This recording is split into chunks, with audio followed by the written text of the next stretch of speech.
Hi friends, so this is my daughter Providence and she's going to read today a special story called Teddy's Easter Secret. So you guys enjoy, but remember, open your eyes and turn on your ears. There you go. All right, so this is Teddy's Easter Secret and it's by Gerlinde Weincirz, a name I can't really pronounce. Okay, so we're gonna open it up, get to the first page. So, it says, Teddy was angry. Paul had left him behind in the sandbox.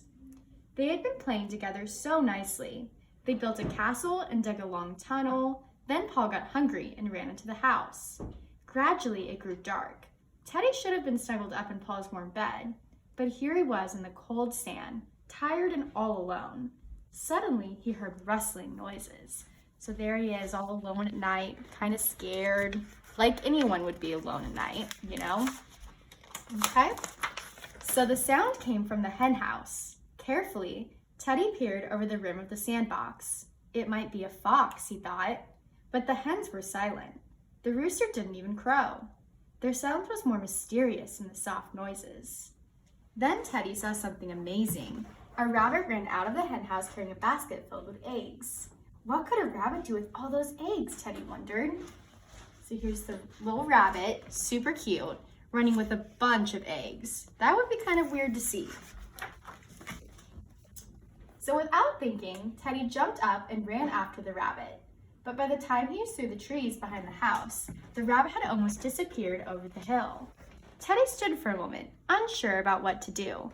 Then the moon slipped out from behind a cloud, and he could clearly make out the rabbit's tracks in the damp grass. He followed the footprints to the edge of the woods. So there he is, all cute. He's gonna follow the rabbit, which could be good, but could be bad. It's a little scary to follow a stranger. So it was dark in the woods. Teddy did not like it one bit. A voice hooted down, making him jump. Who are you and what are you doing? Teddy looked up and saw an owl. I'm solving a mystery, said Teddy, and he told the owl what had happened. I see, said the owl. Don't you know what day tomorrow is? Yes, I do, said Teddy. Tomorrow's Easter. That clue is as important as your rabbit tracks, said the owl. Come with me. So the owl seems to know what's going on. She brought Teddy to the top of a hill where they could see beyond the woods. Do you see that lone pine standing on the crest? Asked the owl. If you follow the maple trees through the woods, then climb the hill to the pine, you'll be well on your way. But what then? Asked Teddy. The owl just turned her head all the way around and whispered, It's a secret. Wow, very mysterious. Okay. The forest was horribly dark and scary. Every creaking branch and fluttering bat made Teddy freeze. A mouse dashed by his feet, and Teddy leapt into a tree. Oh no! Then he laughed at himself. How silly he was to be scared of a little mouse just because it was dark. Feeling braver, he went on. It wasn't so much further to that big pine tree. A branch snapped, and two large eyes glowed in the darkness. It was a fox. Teddy held his breath and tried to blend into the tree bark. Foxes ate hens and eggs and rabbits. Had that fox feasted on his rabbit? But the fox slunk right past, so Teddy went on.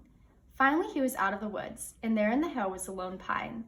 Now what was he to do? He spied a narrow path that led through a row of wild raspberries, and bending low, Teddy slipped through. He's like a spy. Before him lay an enchanted meadow filled with busy rabbits painting thousands of eggs. Who are you and what are you doing? Teddy looked up, surprised. A large old rabbit was glaring at him. I think I've solved the mystery, Teddy said, smiling happily. You must be the Easter Bunny, said the old rabbit, still a bit gruff.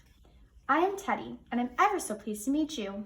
You see, I saw a small rabbit run away with our eggs, so I followed him here. We'll have to be more careful, said the Easter Bunny. But now what should we do with you? He scratched himself thoughtfully behind the ear. Since you discovered our secret, you might as well help us get ready. So cool. They're all decorating Easter eggs. So on that magical night, Teddy got to work alongside the Easter Bunny's helpers, painting eggs for the children. Where do you get the paints? Asked Teddy. We mix them ourselves from tree bark and leaves, blossoms and plant juice, said the Easter Bunny. Be sure that no two eggs are alike. We pride ourselves on making each one unique. And be careful of the dye. It doesn't wash out easily. Teddy promised to be careful, but soon he forgot. Yikes, watch out, cried the little rabbit. Too late! Teddy had a thick blue splotch on his cheek. Oh no, a little marking. They filled up baskets with the painted eggs, and then the Easter Bunny passed out the addresses of the children. He gave Paul's basket to the little rabbit. And take Teddy with you, he said, so he doesn't get lost in the woods. Then the Easter Bunny took Teddy aside. Now you must promise me that you'll never share a secret with anyone. Not even the hens? Asked Teddy. Not even Paul? The Easter Bunny shook his head. Not anybody.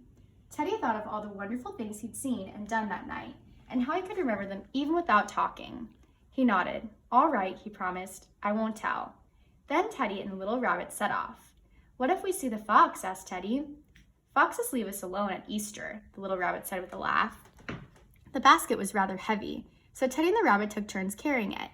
Now you can be an Easter Teddy, joked the little rabbit. There's Ben. The sun was already coming up when they climbed over the fence. We have to hide the eggs well, said Teddy. Paul is good at finding them. When they were finished, the little rabbit waved goodbye and disappeared among the trees. Aw, so he's going home. Only then did Teddy notice how tired he was. He had been out all night long. He curled up again in the corner of the sandbox and fell fast asleep.